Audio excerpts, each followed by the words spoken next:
हे WhatsApp legend. तो मैंने एक क्वेश्चन पूछा किन से, इनसे। इनका नाम है जिमरॉन। मान लीजिए मैं और मेरे जितने भी दोस्त यार हैं वो 15 से लेके 35 साल की एज ग्रुप से बिलोंग कर रहे हैं, तो उनको एग्जैक्टली क्या करना चाहिए? Work harder on yourself than you do on your job. तो उन्होंने बोला कि सबसे पहले तो ये है कि आप लोग का जो ब्रेन है, जो माइंडसेट है, वो अभी उस तरीके का है जिसकी वजह से आपको रिजल्ट नहीं मिल रहा है।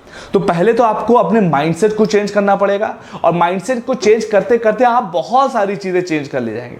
तो फिर वही क्वेश्चन उनसे पूछा गया कि एग्जैक्टली क्या करना है, where to start, how to start. तब उसके बारे में उन्होंने एक बहुत प्यारी लाइन बोली कि read books on self help development. मतलब कि सेल्फ हेल्प डेवलपमेंट से रिलेटेड जो किताबें हैं आप उसको पढ़िए। बिकॉज जो एक ऑथर है उसने अपनी पूरी जिंदगी को 5 से 10 साल तक का बेस्ट एक्सपीरियंस जो रहा होगा उसकी जिंदगी का, उसने उस किताब में निचोड़ के रख दिया है। अब 150-200 पेजेस में आपको अगर किसी की 10 साल के एक्सपीरियंस पता चल जाते हैं, उसमें से कोई एक पॉइंट आपकी लाइफ का भी बढ़िया हो गया ना, तो बस समझ लीजिए वारे नहीं आ रहे हैं। तो अब क्या काम करना है? अब इसी चीज को आगे बढ़ाते हुए मैंने कुछ चीजें आपके ऊपर फोकस की है कि books on self help development का मतलब एग्जैक्टली हो क्या रहा है। सेल्फ हेल्प डेवलपमेंट किताबों का मतलब क्या है कि हर आपकी जो लाइफ है उसमें हर एक सेगमेंट के ऊपर आपको काम करना है। अब वो सेगमेंट कौन कौन से हो सकते हैं? आपको अपने फाइनेंस के ऊपर काम करना है, ये तो सबसे इंपॉर्टेंट होता है कि कैसे अपने फाइनेंशियल प्रॉब्लम को दूर किया जाए और कैसे अपनी फाइनेंस को अच्छा किया जाए। अगर मेरी सैलरी 30,000 है तो उसको मैं बढ़ा के 1 लाख कैसे करूं? करना पड़ेगी, क्योंकि इतनी महंगाई है, इतनी ज्यादा लायबिलिटी रिस्पॉन्सिबिलिटी है कि आपको अपनी इनकम इंक्रीज करनी पड़ेगी। कैसे करें उसके ऊपर आपको कुछ ना कुछ करना पड़ेगा, आगे फ्यूचर के लिए प्लानिंग करनी पड़ेगी। तो वो जो फाइनेंशियल इंफॉर्मेशन होती है उसके लिए आप किताबें पढ़ सकते हैं, फाइनेंशियल डेवलपमेंट से रिलेटेड बुक्स। उसके बाद आती है पर्सनालिटी डेवलपमेंट। पर्सनालिटी डेवलपमेंट का मतलब क्या है? आज से नहीं, इतिहास से लेके आज तक और आगे भी जिन लोगों ने अपनी पर्सनल आइडेंटिटी के ऊपर वर्क किया है वो मार्केट में एकदम अलग रहे। ये कोई कोई इसमें छुपाने वाली बात नहीं है, ये रियलिटी भी है। राजा लोग हैं, वो क्यों ऐसे कपड़े पहनते थे कि अलग दिखे? डेफिनेटली क्योंकि वो राजा हैं। अगर उन्होंने हल्के फुल्के कपड़े पहने तो उनको लोग हल्के में ले लेंगे। बात समझने की कोशिश करिएगा। दुनिया इसी तरह चलती आ रही थी, चलती आई है और ऐसी ही चलती आएगी। अब आप तो राजा तो नहीं हो, तो कम से कम अपने गेटअप को आपको ऐसा रखना है कि मार्केट से आप अलग दिखो।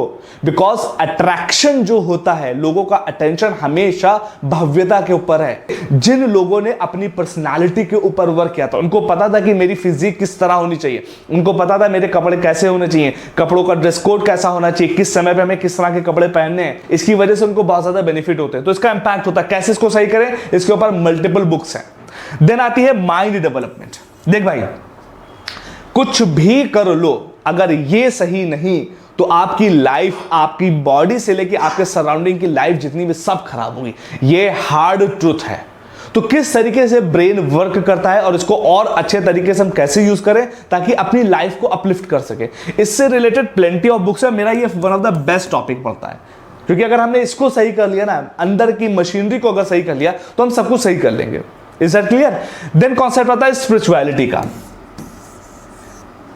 चाहे जितना आप अपनी पर्सनालिटी को अच्छा कर लें, चाहे जितना आप पैसा कमा लें, चाहे जितना आप ब्रेन को सक्षम कर लें, लेकिन आप जब तक किसी की बंदगी नहीं करेंगे, ये ह्यूमन नेचर में है। ह्यूमन नेचर हमेशा अपने से सुपीरियर की बंदगी में आता है। अगर आप बंदगी नहीं करेंगे, थोड़ा सा ईश्वर का साथ नहीं लेंगे, या ईश्वर के कनेक्ट में नहीं रहेंगे, या स्पिरिचुअलिटी के ऊपर नहीं जाएंगे, तो अल्टीमेट जो सुकून होता है वो शायद आपको ना मिले। किसी भी धर्म गुरु को आप देख लीजिए, बुद्धा से लेके प्रॉफिट मोहम्मद साहब से लेके श्री कृष्ण से लेके दलाई लामा से लेके, ऐसे में लाइन बताता चला जाऊंगा।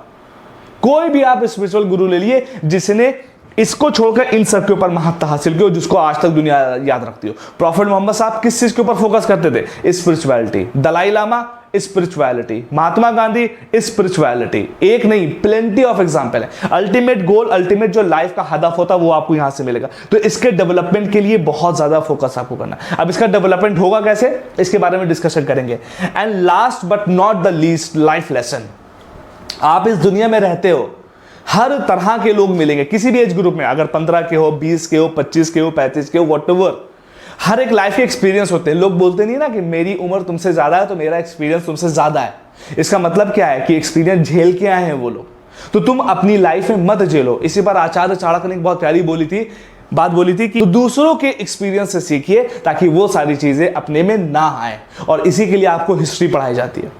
तो लाइफ लेसन, इससे रिलेटेड बहुत किताब है, मैं सब बताऊंगा, और इससे रिलेटेड मेरी एक किताब की पूरी सीरीज मैं अभी अपने इंस्टाग्राम और यूट्यूब के चैनल के ऊपर चला रहा हूं। आप लोग चाहें तो उसको भी वहां पे जाके देख सकते हैं। अभी तो बहुत कुछ आना बाकी है। नेक्स्ट, तो ये कुछ मोटे मोटे से मुद्दे। इसके अलावा एक टॉपिक इसमें और है जो पर्सनल सेल्फ हेल्प डेवलपमेंट के ऊपर है, मिसलिनियस में मैं इसको रखता हूं। ठीक है, एकदम से कोई नया टॉपिक आ गया, जैसे मान लिया आजकल आर्टिफिशियल इंटेलिजेंस आ गया है। अब आर्टिफिशियल इंटेलिजेंस नया आया है, हमें इसके बारे में कैसे पता होना चाहिए, कितना पता होना चाहिए, कितनी डेप्थ में पता होना चाहिए, ये सारी चीजें उस मिसलिनियस में रख देंगे। इवॉल्विंग टॉपिक, कौन कौन से इवॉल्विंग टॉपिक है, उससे रिलेटेड हमें कौन सी किताबें पढ़नी चाहिए, क्या पढ़ना चाहिए, क्या नहीं पढ़ना चाहिए, ये सारी बातें। Is that clear? I hope कि मैं सेल्फ हेल्प डेवलपमेंट के बारे में आपको कुछ बातें बता पाया हूंगा। बहरहाल, अब इसके बाद बात करते हैं इन सारे टॉपिक के बाद जो मुझे लगता है सबसे पहले मेरे लिए, आपके लिए हो सकता है कोई चीज दूसरी हो, लेकिन मेरे लिए जो सबसे पहले इंपॉर्टेंट टॉपिक है सेल्फ हेल्प डेवलपमेंट में, अगर मुझसे बोला जाए कि आप किस चीज के ऊपर सबसे पहले फोकस करेंगे, तो मैं फोकस करूंगा फाइनेंशियल डेवलपमेंट के ऊपर। अगर आपको ये सारी चीजें अच्छी लगती हो तो शेयर करिएगा, थोड़ा बहुत लाइक कर दीजिएगा एंड कमेंट भी जरूर कर दीजिएगा। टिल देन, स्टॉप सेज्ड एंड कोकली बातें नहीं।